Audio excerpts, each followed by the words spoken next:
I first of all apologize to all the three of you that have never read or watched Seven Deadly Sins that are keeping up with the story through the game. I've heard of people that do that on my stream. They never read the story, they refuse to watch the anime, and they only consume the story through the game. And to all those people, I apologize because this is a big spoiler. Meliodas and Elizabeth do procreate and make a half god, half demon thing.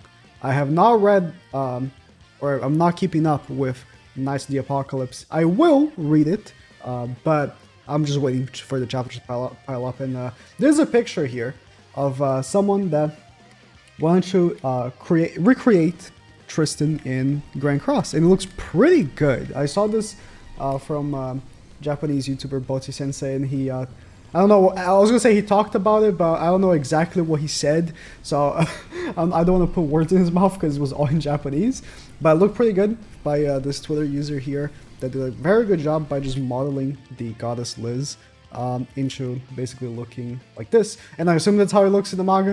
Again, I have not read it, but the reason why I'm bringing this up, I saw this on Twitter, I was like, oh, that's pretty neat, but one thing I keep getting repeatedly asked on stream, way more than it should, is Nagato, what do you think they're gonna do when they end the story? The story in Grand Cross, when they finish it, when they're completely caught up with the whole story. What do you think they're gonna do? You're gonna shut down the game?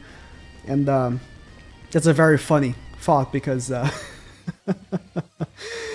do you understand how long it's gonna take? The pace of these chapters is so slow.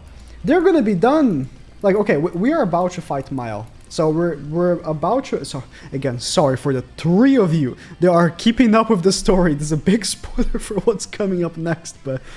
King gets his new form, and then he's gonna fight Mile. Probably not even next chapter, because I think he might struggle a bit first. And it's crazy because a lot of people keep saying, oh, we can't get this character right now because we're so far from it in story. We got King a year ago. And now we're gonna get to him in story. Same thing for Purgatory Bond. It was like over a year after we got him that we finally got to him in story, right?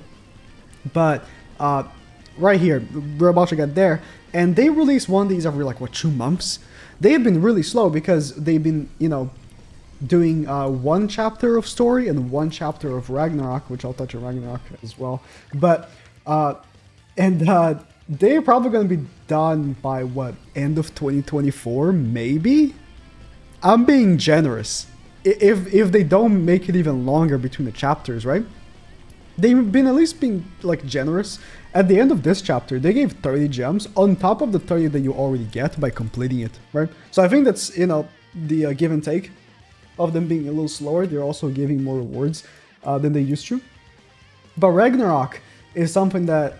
honestly, I think is very smart, although they kind of fumbled with Ragnarok by not releasing it proper to the anime. I think it would have been so much more hype if they did that, even if it's only in-game, but you could at least watch it in-game. I would watch it, They kind of fumbled with, like, making such a big spectacle of it and not really delivering so much, but it is smart of them because the Seven Deadly Sins as an IP is not that big, so them, by creating this alternate, like, universe basically in which the Seven Deadly Sins characters go on this new journey, which is basically what Origin will be.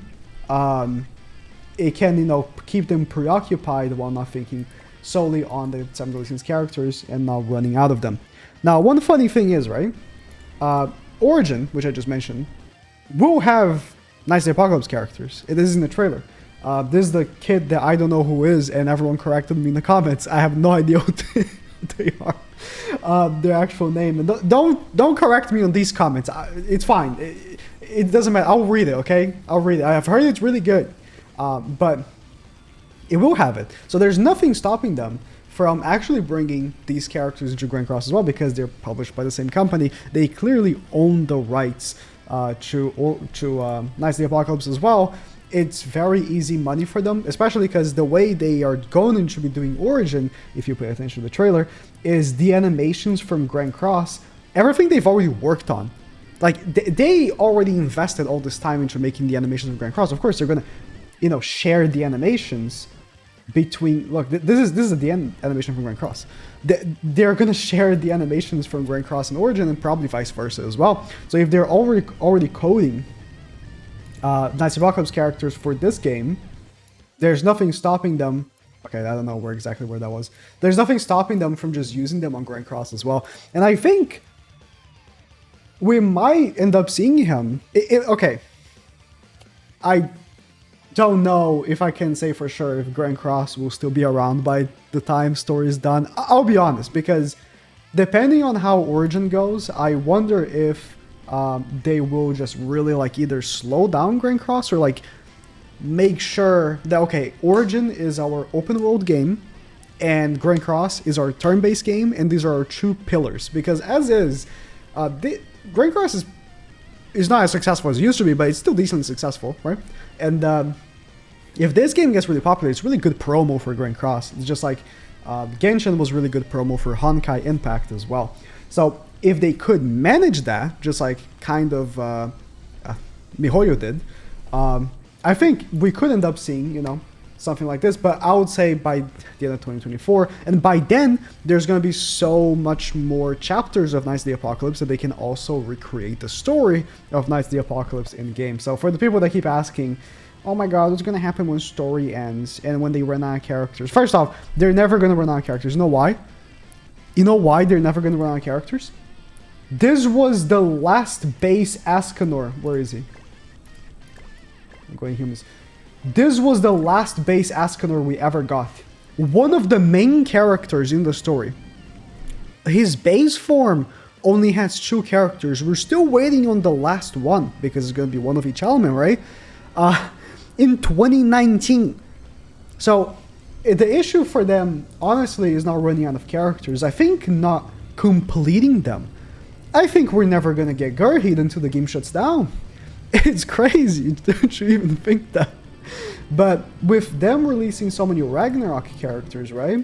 Is this the sorting? But yeah, Catastrophe, they're, you know, putting on hold. But with them juggling between Catastrophes and Ragnaroks as well, we honestly don't get enough characters. We don't even get 2 units every 2 weeks anymore. We get 1 every 2 weeks. With only 2 units a month, that's 24 units a year.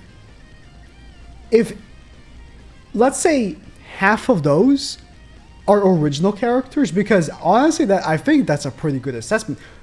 Like, this thing came out like last year, and we already have this many Ragnarok units, right? And of course, also Catastrophes, which hasn't got a unit between this and last year. December we got like Lilia, right? And then we got Mono this year, right? But Catastrophes have been a little bit pushed back because of Ragnarok, right? I don't think they're gonna have enough time if they keep on this. So I really do hope they end up going back to the system of releasing 2 characters every 2 weeks, because we don't get enough of our favorite characters. You know, I really like Ascanor, as I also like to breathe. Of course I like Ascanor, but I don't get enough of him. So let me know what you think. If you already are reading Knights of the Apocalypse, let me know if you think it would be a good transition, if you think the story would translate very well into like being hyped for the game. If we do get a proper anime for it, we already got teased for like the movie, but the movie trailer looked pretty bad, so I don't know what you think of that. If it gets a pretty hype anime with actually good... If A1 comes back, the studio that animated Season 1, Season 2, which Season 1, Season 2, if you go back to those seasons, were very well animated. They were pretty good. Season 3 was animated by Dean, which Lamau. But, you know, if the studio from Season 1 and 2 comes back, Knights of Apocalypse could actually become pretty successful and bring those viewers to Grand Cross when the transition happens. I do like the touch here, by the way. I didn't talk about like I only talked about the aspect of like thinking about, you know, Knights of Apocalypse. Words are hard for my tiny brain. Knights of the Apocalypse and you know, Tristan coming to the Grand Cross. I didn't even talk about how cool this thing is with the person who did this, making the half goddess, half demon here, and the half dark, half light. I do, you know, wonder if we're going to be getting more dark and light units that aren't demons and goddesses, right, as well. Because this implies, of course, the darks are the demons and the lights are the gods. I'm going to assume we actually might never get dark characters that aren't demons and lights that aren't gods, just simply because it kind of makes sense. But I hope we actually do, because it's just a typing, right? I don't know if they said what they wish, the character, but I'm not very aware of what the character's powers are. I will read it, okay? I'm just waiting for the chapter to pile up, because there's only like 70 something chapters. That's nothing. I want to read like 200 chapters in a row, like I did with like Black Clover. But yeah, let me know what you think.